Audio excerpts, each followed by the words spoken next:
বিসমিল্লাহির রহমানির রহিম।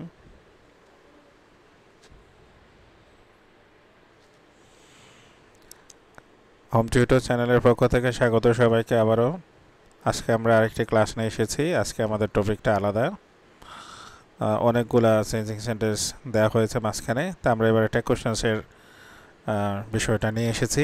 কারণ হচ্ছে সামনে এক্সামিনেশন, বিশেষ করে যারা একটু উইক স্টুডেন্ট তাদের জন্য টেক কোশ্চেনের আনসার করাটা অত্যন্ত জরুরি। যারা গুড স্টুডেন্ট তারা তো অবশ্যই করবে, কারণ এটাতে তাদের প্লেস নির্ধারণ হয় বা 1-2 মার্কসের জন্য। আর যারা দুর্বল স্টুডেন্ট তাদের কাছে এটা পাসের নম্বরের জন্য একটা অপশান। অতএব সেই দিকটা চিন্তা করে কিছু টেক কোশ্চেনের আনসার দেওয়ার সিদ্ধান্ত নিয়েছি কিভাবে করা যায়। তো আজকে আমরা যেই অংশটুকু সলভ করব সেটা হচ্ছে, প্রথম আমরা দিকটা করব, দুইটা বোর্ডের কাজ করব। সেটা হচ্ছে প্রথম রাজশাহী বোর্ড 2023 সালে যেই প্রশ্নটা এসেছে টেক কোশ্চেন্স, সেই অংশটা আমরা সলভ করব। তো বোর্ডের কোশ্চেন সমাধান করার একটা উদ্দেশ্য হচ্ছে, বোর্ডের কোশ্চেনটা স্ট্যান্ডার্ড করা হয় সকল স্টুডেন্টের মান বিবেচনা করে। এজন্য এগুলা করলে কাছাকাছি অনেকটা এই ধরনের কোশ্চেনই আসে, পরীক্ষায় আসে।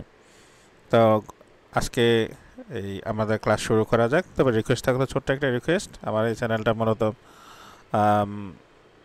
সবার জন্য আর কি।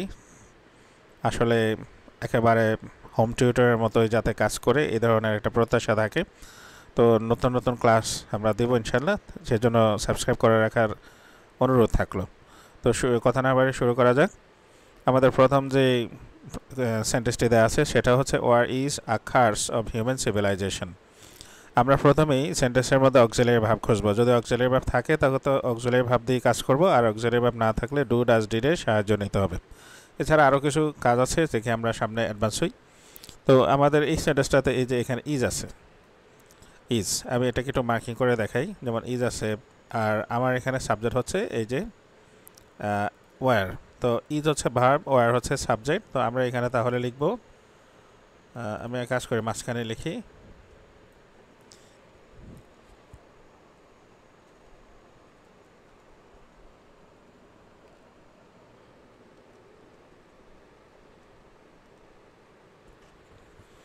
Isn't it.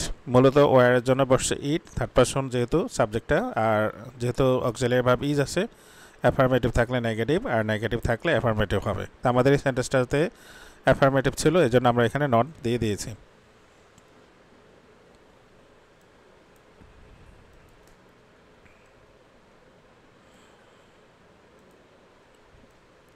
এটাকে একটু আলাদাভাবে করে দিই।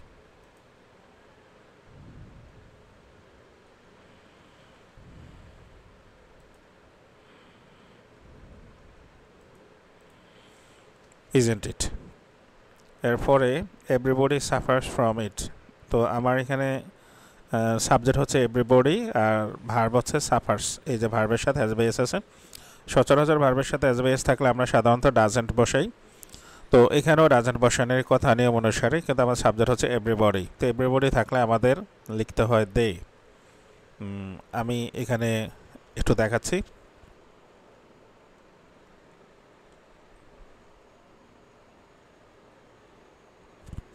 অর্থাৎ এভরিবডি থাকলে আমাদের সাবজেক্ট দে ধরে নিতে হয়। তো এখন আমার সাবজেক্ট যদি দে হয়, তাহলে দের সাথে তো আর সাফার্স হবে না, দের সাথে হবে সাফার।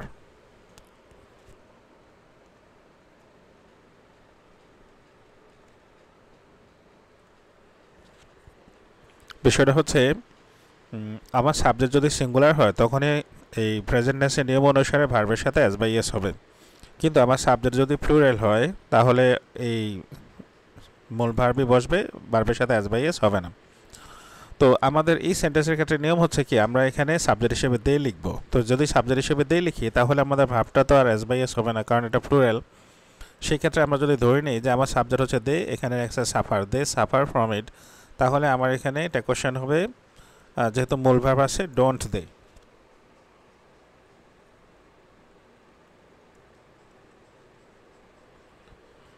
ডোন্ট দে, মূল ভার্ব ডোন্ট, আর সাবজেক্ট তো দে আছে।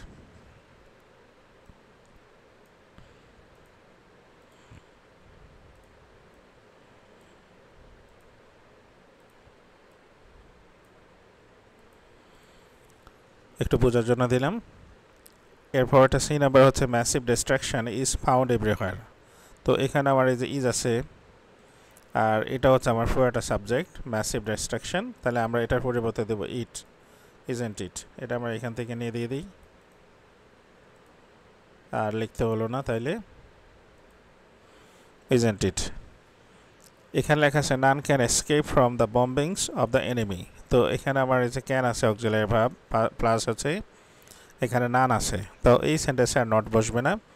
নান থাকলে নানের পরিবর্তে দে হয়, তো আমরা শুরুতে ক্যান লিখব, তারপর হচ্ছে দে।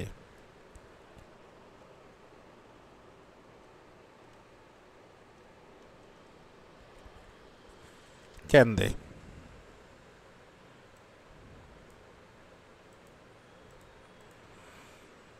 এবার হচ্ছে women and children are the worst sufferers. তো এটা আমরা দেখতে পাচ্ছি যে আমার হচ্ছে অক্সিলারি ভার্ব আর দে আছে, আর উইমেন অ্যান্ড চিলড্রেন হচ্ছে প্লুরাল, এখানে দে হয়ে যাবে। তাহলে এখানে আর আছে, অ্যাফার্মেটিভ থাকলে যেহেতু নেগেটিভ হয়, aren't they.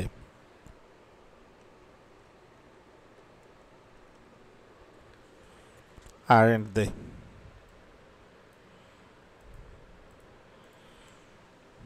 Nobody supports the war. এবার এই সেম যেটা আমরা এভরিবডির ক্ষেত্রে করেছিলাম, এখানে হবে দে। নোবডি বা নাম থাকলে দে দিতে হয়, তো আমরা এখানে দে লিখি।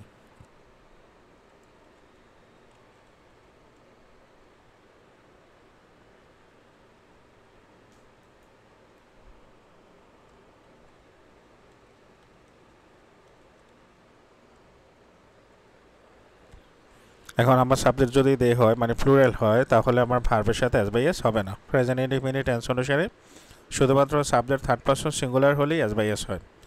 তো একটু আগে নোবডি মানে থার্ড পারসন সিঙ্গুলার ছিল, এই জন্য এস বাই এস বসছে, কিন্তু এখন আর বসবে না। তো আমি আমার সাবজেক্ট ধরে নিব দে, আর মূল ভার্ব হচ্ছে সাপোর্ট। তো সেই যেহেতু মূল ভার্ব থাকলে আমাদের ডোন্ট বসানোর কথা, এখানে নোবডি থাকাতে নট বসবে না, শুধু সাবজেক্ট হিসেবে দে বসে যাবে। তাহলে do, do they. Let's, let's থাকলে সেলই হয়।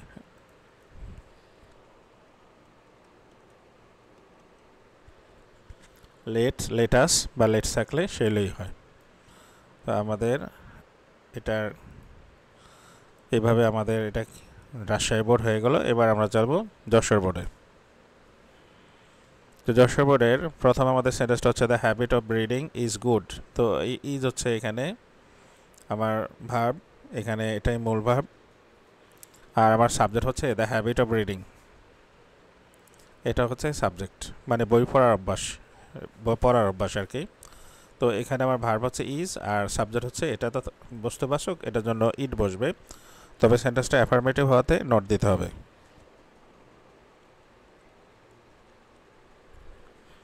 Isn't it.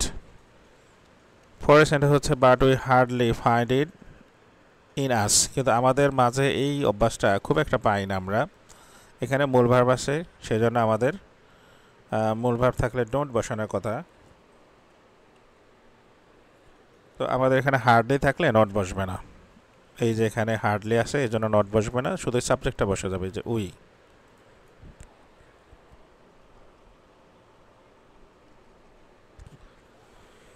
শুধু উই বসলো। এবার হচ্ছে এভরিবডি লাভস স্টাডিয়াস স্টুডেন্ট। পড়ুয়া স্টুডেন্টকে সবাই ভালোবাসে, মানে যে পড়াশোনা করে। তো আমরা এটাতে যদি আমরা এই এভরিবডি এভরিওয়ান থাকলে দিয়ে ধরতে হয়, তো আমরা এটা দিয়ে ধরে নেই।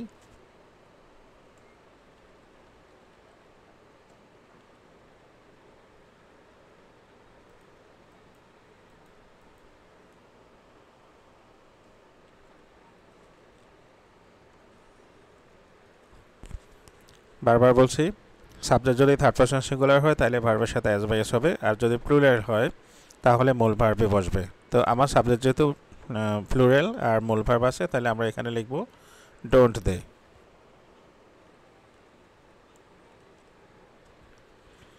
Don't they. এবার হচ্ছে we ought to give him books. আমাদের তাকে বই দেওয়া উচিত। তো এই আউট টু অক্সিলারি ভার্ব থাকলে আউট অ্যান্ড হবে, আর সাবজেক্ট তো উই আসি।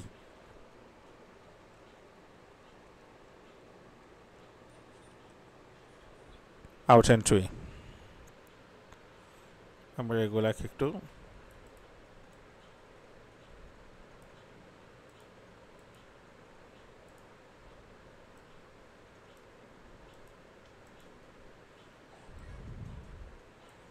বোঝার জন্য একটু কালার করে দিলাম যাতে আনসারটা চোখে পড়ে। এবার আমরা এই নাম্বারটা দেখব, বুকস গিভ আস নলেজ। তো আমাদের ভার্ব হচ্ছে যে গিভ, যেহেতু মূল ভার্ব আছে ডোন্ট হবে, আর আমার সাবজেক্ট হচ্ছে প্লুরাল, বুকস এই জায়গায় বসবে দে, তাহলে আমরা লিখব don't they.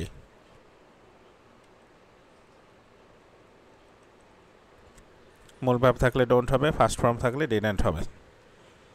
To read book, to read good books is a choice.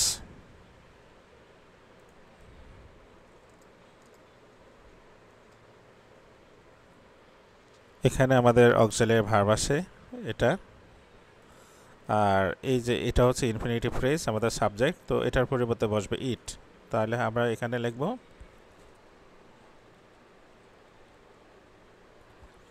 isn't it।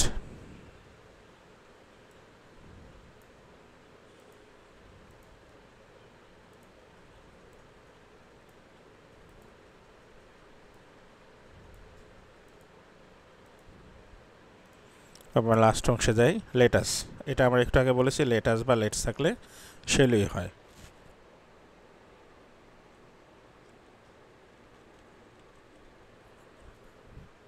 তো এটাকে আমরা এবার আমাদের এটা হচ্ছে যশোর বোর্ড 2023 সালে আসছিল, এর আগে আমরা রাজশাহী বোর্ড 2023 সালেটা এটা কোশ্চেনের যে অংশটা এটা সলভ করেছিলাম। এভাবে 2023 সালের একটা বিষয় বলে রাখা দরকার, তখন এইটা কোশ্চেন্সের ছিল 60টা কোশ্চেন ছিল 60টা, তো আমরা 7 গুণে 14টা কোশ্চেন সলভ করলাম। আশা করি যারা টেক কোশ্চেনে একটু উইক আছে তাদের কাছে বিষয়টা সহজ হয়ে যাবে, আর যারা স্ট্রং আছে, যারা ভালো আছে মেরিটোরিয়াস স্টুডেন্ট, তারা তো আরও একটু দেখলো ভালো হলো। তো আজকের ক্লাস এখানে শেষ। নেক্সট আরও ক্লাসের জন্য সাবস্ক্রাইব করে রাখার জন্য অনুরোধ থাকলো। ধন্যবাদ সবাইকে, ভালো থাকবেন, সুস্থ থাকবেন, আল্লাহ হাফিজ।